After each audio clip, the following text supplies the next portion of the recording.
오늘도 저는 아무것도 염려하지 말고 라는 제목으로 하나님의 말씀을 전하려고 합니다. 오늘 본문 5절에 보면 사도 바울은 빌립보 교회 성도들에게 이러한 사람이 되어야 한다라고 말씀하고 있습니다. 어떠한 사람이 되어야 한다고 말씀했나요? 너희 관용을 모든 사람에게 알게 하라 하면서 하나님의 사람이라면, 하나님을 믿는 사람이라면 반드시 관용적인 사람이 되어야 한다라고 명령을 하시고 있습니다. 우리는 흔히 관용적인 사람 하면 주로 어떤 사람이 가장 먼저 생각이 납니까?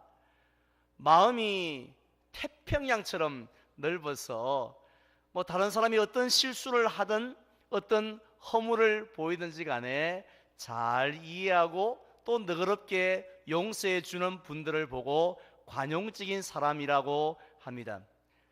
지난 주간에요, 저희 시찰에 수련회가 있었는데 이 월요일 아침에 출발을 했습니다. 그런데 이 예약한 버스가 보통은 출발 시간 한 30분 전에 좀 와 있잖아요. 그럼 임원들이 와서 미리 간식도 싣고 준비를 하는데 출발 시간이 됐는데도 불구하고 버스가 오지를 않는 거예요. 아시겠지만 그날따라 새벽부터 얼마나 강한 돌풍이 불었습니까? 또 많은 비가 내렸어요.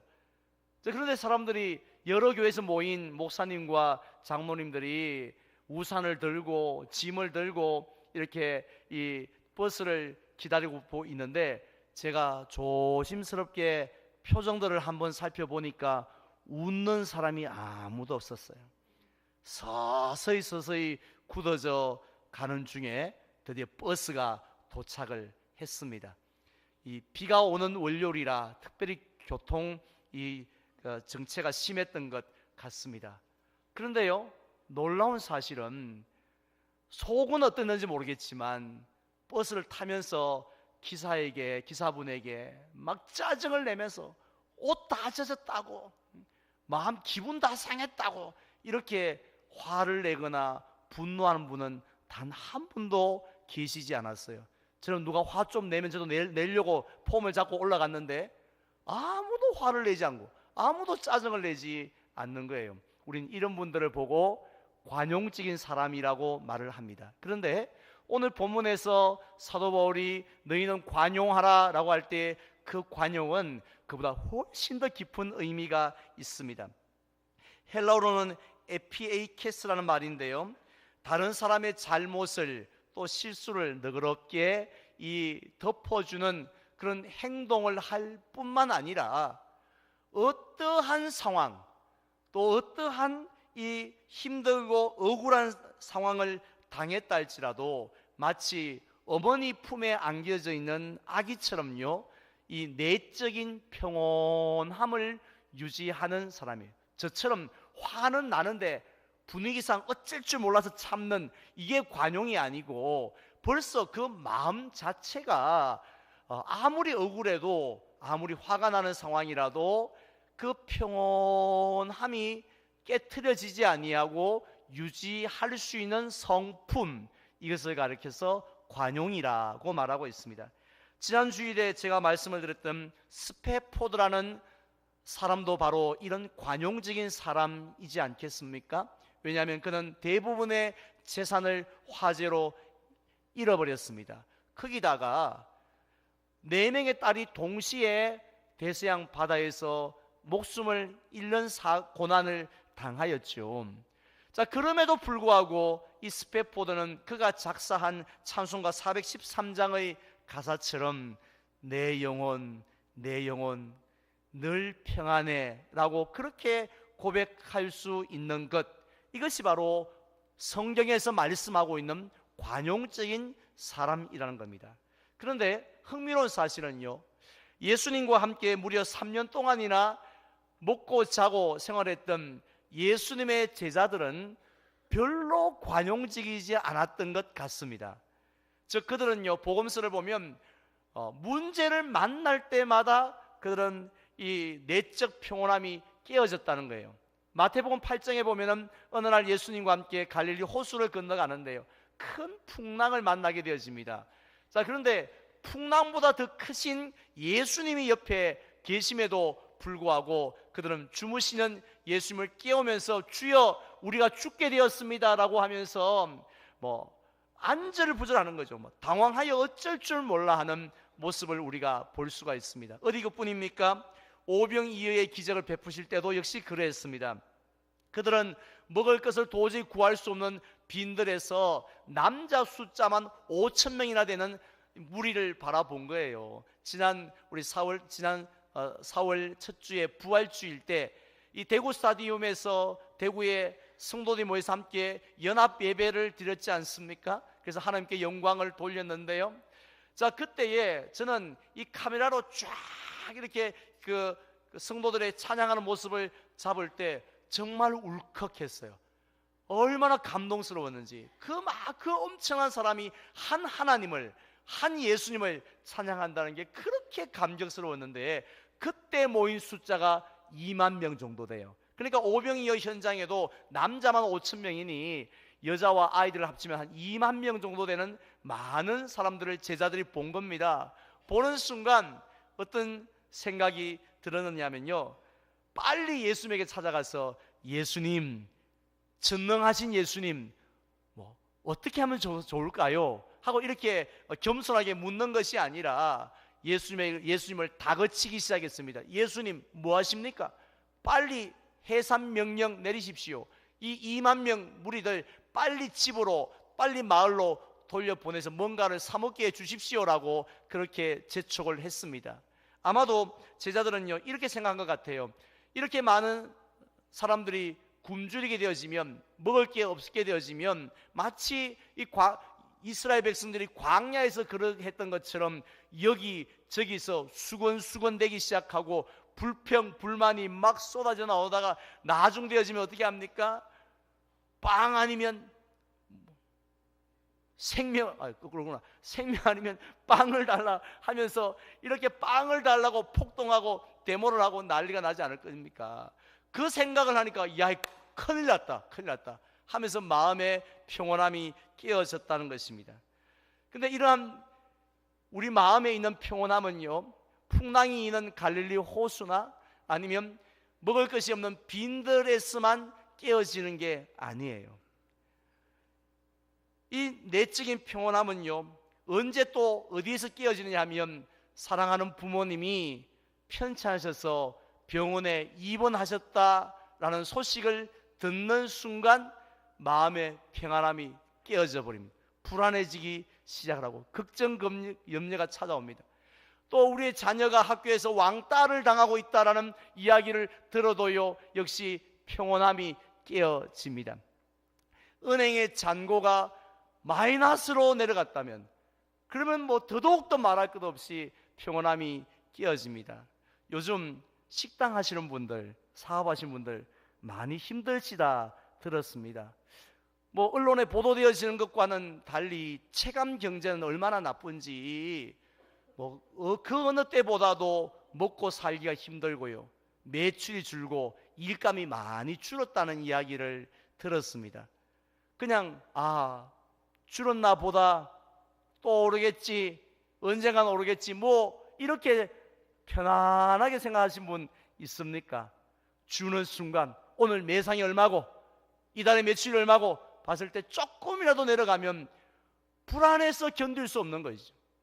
따라서 이 세상에는 우리의 마음의 평온함을 깨트린 일들이 한두 가지가 아닙니다. 얼마나 많이 있는지 모릅니다. 심지어는요, 누가 지나가면서 부정적인 말 한마디만 해도 그때부터 우리의 평안함은 깨어지지 않습니까? TV에서 조금 부정적인 소식 하나 나오기만 해도 그래도 그때부터 우리 마음은 이 평온함을 잃어버리게 된다는 것이에요. 자, 그럼에도 불구하고 하나님께서는 이런 세상에 살고 있는 저와 여러분들에게 어떤 모습으로 살아가라고요? 상황이 좋을 때나 또 아니면 상황이 최악인 경우에도 하나님을 믿는 성도들은 관용적인 사람, 즉 평온한 삶을, 그런 마음의 상태를 유지하면서 살아가야 한다라는 말씀이지 않습니까? 그것도요, 그렇게 했으면 좋겠어, 그렇게 했으면 얼마나 보기가 좋아, 이 말씀이 아니죠. 너희 관용을 모든 사람에게 알게 하라라고 하고 명령으로 말씀을 하셨습니다. 이 명령을 제일 처음 들었던 사람들이 빌립보 교회 성도들이었는데요, 이 말씀을 들었을 때, 이 명령을 들었을 때 아마도 기가 막혔을 것 같습니다. 왜냐하면은 우리도 우리지만요, 지금 이 초대교회 당시에 성도들은 아무 잘못이 없고 단지 예수님을 믿는다는 그 하나 이유 때문에 수많은 박해자, 수많은 이단으로부터 집요하게 끝도 없는 핍박을 당했지 않습니까? 신앙 때문에 재산을 잃었고요, 신앙 때문에 또한 그들은 가정도 잃었고 심지어 목숨까지도 잃어야 하는 그런 상황 속에 있었는데, 하나님께서 명령하시기를 너희들은 마음의 평온함을 유지하면서 다른 사람들을 볼 때 짜증내지 말고 분노하지 말고 원수 갚으려고 하지 말고 그들을 또한 책망하려 하지 말고 오히려 너그럽게 그들을 용납해 주라라고 말씀하셨을 때, 이게 우리가 상식적으로 생각하면 이건 정말 불가능한 게 아닌가, 어떻게 이런 삶을 살 수 있을까 하는 생각을 저와 여러분들도 하지 않을 수가 없습니다. 그런데 오늘 우리에게 주신 본문 말씀을 자세히 보면요, 이러한 하나님의 말씀대로 살 수 있는 비결을 가르쳐 주셨습니다. 즉 어떠한 상황이 와도 우리가 흔들리지 않을 수 있는 그런 비결을 말씀해 주셨는데, 그것이 무엇인가 하면요, 한번 따라했으면 좋겠습니다. 주께서 가까우시니라. 예.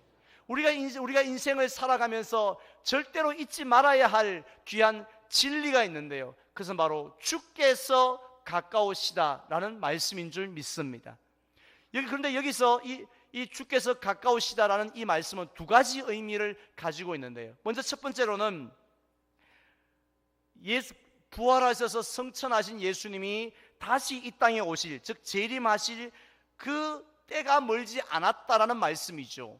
예수님이 다시 오시면 어떻게 하십니까? 바로 예수를 믿는 의인들은 영접하여 천국으로 또한 들어가게 하시지만 악인들은 영원한 심판을, 지옥 형벌을 받게 하시는 것이 예수님이 재림하실 때 하실 일이에요. 그러니까 그 예수님이 오실 날이 멀지 않고 가까이 왔으니까 여러분 절망하지 마십시오. 소망을 가지십시오. 힘을 내십시오. 버스가 곧 옵니다. 이런 거죠. 힘을 내십시오. 이런 의미고요. 다음 두 번째로 더 넓은 의미가 있는데, 그것은 바로 하나님은 우리에게서 멀리 계시는 분이 아니고 늘 우리와 함께 하시고 늘 우리와 가까이 계시는 분이라는 걸 잊지 말라 하는 말씀입니다. 우리 성도들은요, 예수님의 재림도 잘 잊어버리지만 뭘 또 많이 잊는 줄 아십니까? 하나님이 나와 함께 계시고 나와 가까이 계시다는 것을 잊어버릴 때가 많아요. 우리가 구약 성경을 보면 하나님은 저 높고 높은 저 우주, 저 하늘 보좌 위에 앉으셨어요. 천체만원경으로 쫙 보시면서 우리의 상황을 구경하시는 분이 아니라고 말씀합니다. 하나님은요, 비록 우리에게는 티끌만한 거룩도 없지만 하나님 앞에 나아갈 수 있는, 하나님과 교제할 수 있는 조건인 그 거룩이 티끌만큼도 없죠. 하나님이 원하시는 거룩의 모습은 하나도 없지만, 그러나 우리가 공로도 없고 자격도 없지만 간절히 하나님을 찾으면요, 마치 아이가 엄마, 아빠 하고 찾으면 엄마가 논리적인 사고를 합니까? 지금 내가 갈까 말까, 가는 게 좋을까 안 가는 게 좋을까, 그걸 따지나요? 엄마, 아빠 하고 부르면 엄마, 아빠가 하던 일 아무리 중요한 일할지라도 그냥 다 내려놓고 달려가지 않습니까? 지금 만약에 우리가 예배를 드리는데 핸드폰을 다 끄신 줄 압니다만은 그래도 이자쁘고 안 꺼지신 분에게 전화가 와서 엄마 큰일 났어 하면 할렐루야 하고 찬송 부를 뿐 누가 있습니까? 벌떡 앞에 앉았다 할지라도 나가실 겁니다. 그게 바로 부모의 마음 아닌가요? 하나님이 그러시다는 거예요. 우리는 아무 공로도 없지만은 하나님 하고 하나님을 찾으면요, 그것도 그냥 하나님 하고 그냥 불러보는 게 아니라 정말 간절한 마음으로 하나님 없이는 내가, 하나님의 은혜가 없이는 살아갈 수 없습니다. 하나님의 은혜가 없이는 일어설 수도 없습니다 하는 마음으로 하나님을 찾으면 하나님은 우리에게 찾아오셔서 우리를 만나 주시는 분이신 줄 믿으시기를 바랍니다. 아브라함을 보십시오. 아브라함이 두려워할 때에 하나님은 찾아오셔서 두려워하지 말라, 내가 너의 방패가 되어 주시겠다고. 이삭을 향하여서도 역시 두려워하지 말라고, 내가 너와 함께 하겠다고 하셨습니다. 또 모세가 죽고 난 이후에 여호수아에게도 찾아오셔서 두려워하지 말며 놀라지 말라고, 네가 어디로 가든지 내 하나님 여호와가 너와 함께 하느니라, 그렇게 약속을 했습니다. 이들이, 아브라함과 여호수아가 거룩하고 죄가 없기 때문이었습니까? 아버지를 속였던 야곱과도 하나님은 함께 하셨죠. 간음을 하고 사람을 죽였던 그 나쁜 다윗에게도 하나님은 함께하여 주셨습니다. 믿음이 약하여서 도망치고 있었던 그 엘리야 선지자에게도 하나님은 함께 하셨습니다. 뭐 할 때요? 하나님을 찾을 때였습니다. 하나님을 만나기를 원할 때 하나님은 그런 다윗도, 그런 야곱도, 그런 엘리야도 외면하지 않고 찾아가셨다는 것이죠. 그래서 시편 118편 6절 말씀에 보면 시편 기자는 이렇게 고백합니다. 함께 봉독하겠습니다. 여호와는 내 편이시라, 내가 두려워하지 아니하리니 사람이 내게 어찌할까. 할렐루야. 하나님이 내 편이시란 말씀이 무슨 뜻입니까? 나와 함께 있다는 거죠. 나를 돕기를 원하시고 계신다라는 것입니다. 그러니까 두려워할 필요가 없다는 거예요. 그런데 이런 사실을 우리들처럼 자주 잊어버렸던 한 사람이 성경에 나옵니다. 열왕기 하 6장에 보면 엘리사 선지자의 사환이었습니다. 자고 일어나 보니 아람 왕이 보낸 많은 군사와 또 병거와 말들이 엘리사 선지자가 머물고 있는 성읍을 에워싸고 있습니다. 그 순간 제일 먼저 드는 생각이 뭐냐? 죽었구나, 이제 끝났구나, 이제 우리는 끝났다 생각한 겁니다. 그래서 오죽했으면 그가 엘리사 선지자에게 달려가서 제일 먼저 뭐라고 하냐면 내 주여 우리가 어찌하리까 했습니다. 이 말은 자문을 구했던 것이 아니라 선생님 게임 끝났습니다, 우린 길이 없습니다, 우리 망했습니다, 그런 의미였습니다. 그때 엘리사 선지자가 그 사원에게 이렇게 말씀했습니다. 한번 따라했으면 좋겠습니다. 우리와 함께한 자가 그들과 함께한 자보다 더 많으니라. 믿으시면 아멘 합시다.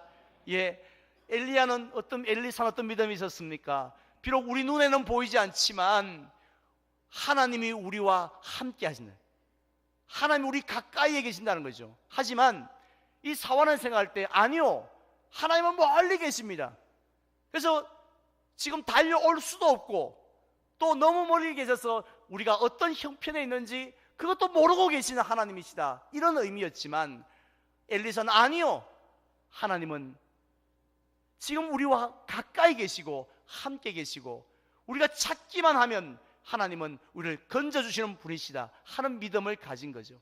그래서 사환이 나중에는 눈을 떠서 하나님이 보내신 불말과 불병거들을 보게 되어집니다.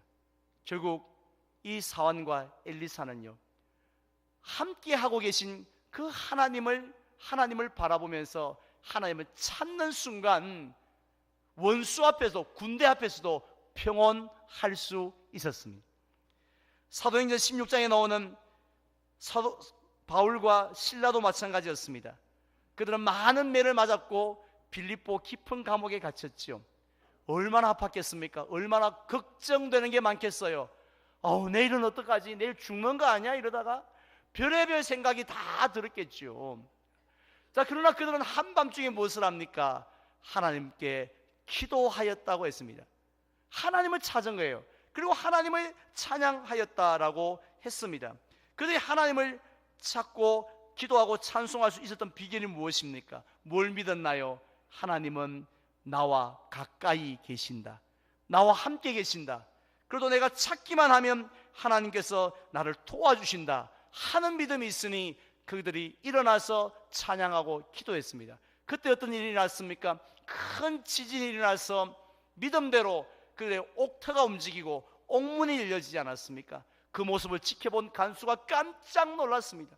저는 옥문이 열린 것도 놀라운 일이지만 그들의 평안을 보고 더 놀랐는 줄 압니다. 도대체 이들이 믿는 하나님은 어떤 하나님이길래 이런 상황 속에서도 내적인 평온함을 유지할 수 있을까? 충격을 받지 않았겠습니까? 결국 그들이 온 가족이 예수를 믿고 구원을 얻게 되었습니다. 그런데 오늘날 저와 여러분들의 모습은 어떻습니까? 분명히 하나님은 너희 관용을 모든 사람에게 알게 하라, 보여주라 그렇게 말씀하셨습니다. 즉 너희가 얼마나 평온한 사람인지, 얼마나 평강을 누리며 사는지 다른 사람에게 한번 넉넉함을 보여주라 그런 말씀 아닙니까? 그런데 우리는 조그마한 문제 앞에서도 그 평온함이 깨어질 때들이 얼마나 많이 있습니까? 사람들에게, 예수를 믿지 않은 가족들에게, 직장 동료들에게, 이웃들에게 우리의 평온함을 보여주라 하셨지만 우리는 우리의 평온함이 아니라 그들과 별 차이 없는 불안과 초조한 모습들을 보여줄 때가 얼마나 많습니까? 가까이는요, 여러분 자녀들에게 어떤 모습을 보여줍니까? 너 예수 믿어라, 너 교회 나와라 그런 말은 많이 하지만요, 지금 정작 우리가 내적인 평안함을 얼마나 많이 보여주었습니까? 예수 믿지 않는 부모와 똑같은 불안함으로 똑같은 초조함의 모습을 자녀들에게 보여주지 않았습니까? 예수 믿지 않는 사람들이 가졌던 그러한 초조함의 모습을 우리 이웃들에게 보여주지 않았습니까? 그러면서 우리는 뭐라고 말합니까? 예수 믿으시오라고 말을 합니다. 솔직히 예수 믿고 싶겠습니까? 제가 이 시리즈 설교를 하는 첫 주간에 말씀을 드렸습니다. 우리가 염려하면 뭐가 늘어난다고요? 우리가 염려하면 늘어나는 게 있어요. 뭐가 늘어난다고요? 교회에 빈자리가 늘어난다고 했어요. 진리입니다. 우리가 염려하며 살아가면요, 우리의 자녀가 이 교회에 올 이유가 없어요. 왜 오겠습니까? 우리 자녀들이 심심해서요? 밥 줄 데가 없었어요? 무슨 커피 마실 데가 없어서 교회에 오겠습니까? 우리가 우리 속에 하나님이 주시는 그 평온함을 누리지 못하면 우리의 자녀가 이 자리에 올 아무 이유가 없어요.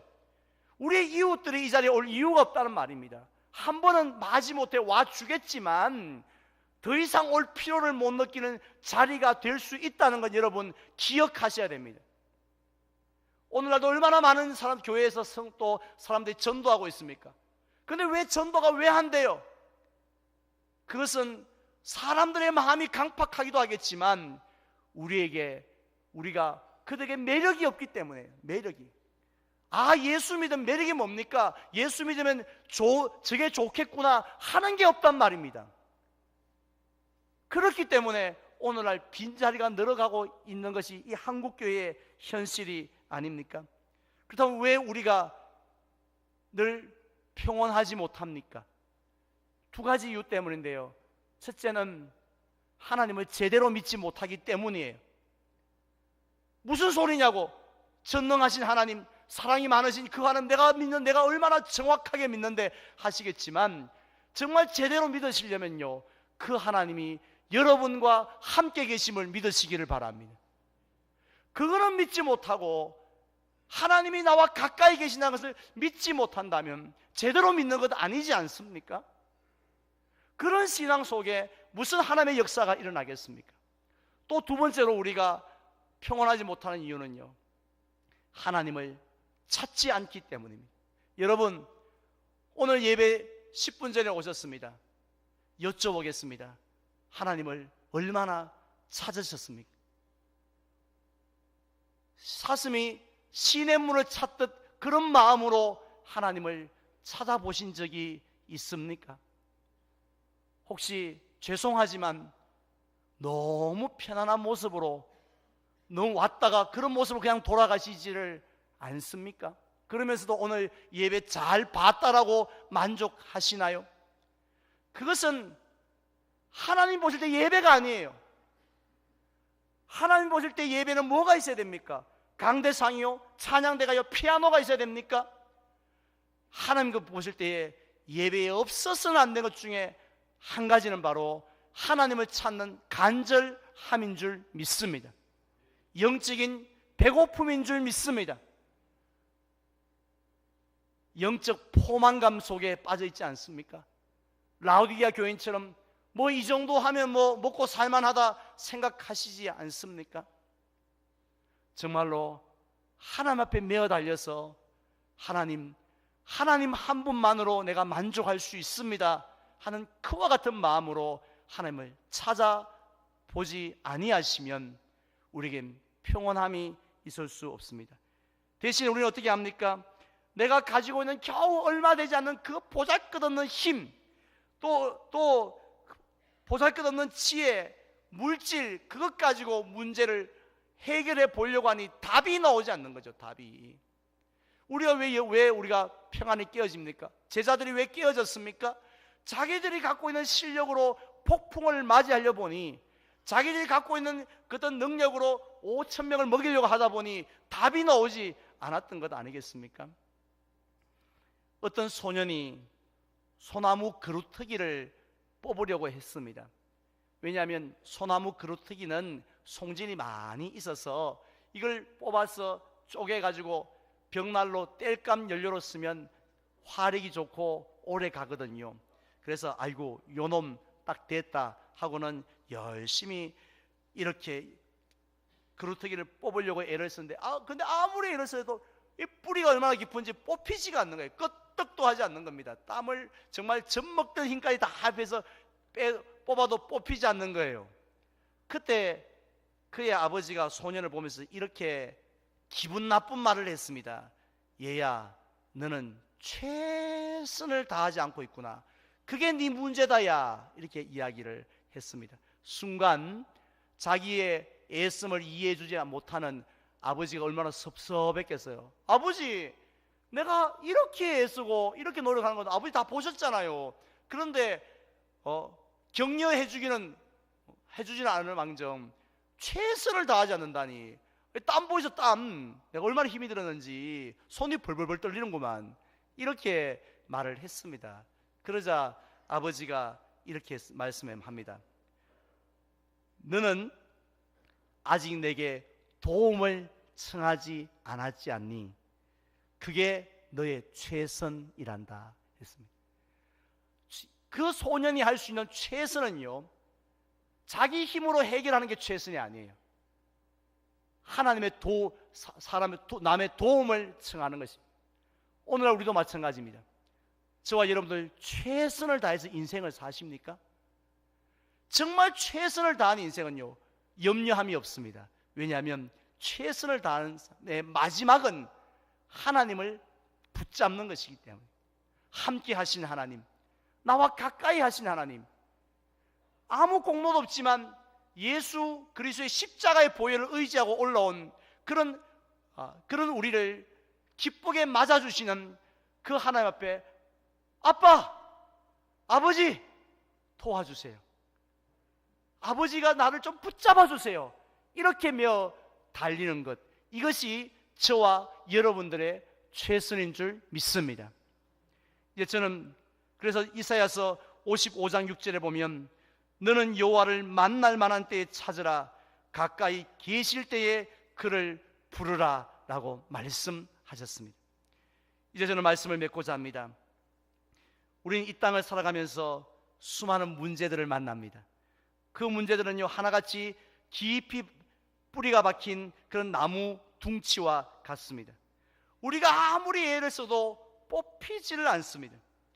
그래서 우리는 염려하고 평온함이 깨어져 버립니다. 근데 그 문제를 뽑을 수 있는 최선의 방법이 있습니다. 그것은 함께 하신 하나님. 오늘도 우리 예배 자리에 하나님이 함께 하십니다. 우리가 거룩해서 함께 하시는 것이 아니라 우리를 너무너무 사랑하셔서 이 자리에 임재하고 계십니다. 그 하나님을 우리가 간절히 찾는 일인 줄 믿습니다. 그리하면 하나님께서 우리를 만나 주기를 귀찮게 생각하고 짜증스럽게 생각하지를 않습니다. 세상에 어느 부모가 자식이 찾는데 귀찮게 생각하는 부모 보셨나요? 만사를 제쳐두고 달려간다고 했지 않습니까? 하나님도 우리가 하나님을 찾을 때에, 하나님을 부르짖을 때에, 그때에 하나님은 우리가 어떤 문제를 가지고 나왔다 할지라도 우리를 만나 주실 줄로 믿습니다. 하나님이 우리를 만나시면요, 우리가 갖고 있던, 우리가 아무리 큰 절망을 가지고 왔다 할지라도, 아무리 골치 아픈 문제를 오늘 여러분들이 가져왔다 할지라도, 아무리 힘든 질병의 문제를 가지고 왔다 할지라도 하나님을 만나는 순간 상상을 초월하는 일들이 우리 가운데 일어날 줄 믿으시기를 바랍니다. 그런데 우리가 그런 믿음이 없어요. 그런 사모함이 없습니다. 그냥 가만히 있지 않습니까? 성경을 보세요. 가만히 있는데 은혜 받는 사람 누가 있었습니까? 찾으셔야 됩니다. 구하셔야 됩니다. 문을 두드리셔야 됩니다. 그래야 할 때에 하나님이 스바냐 3장 17절의 말씀처럼 정말 즐거이 부르며 기뻐하시면서 우리를 만나주시고 구원의 손길을 베풀어 주실 줄 믿습니다. 따라서 마음이 불안하십니까?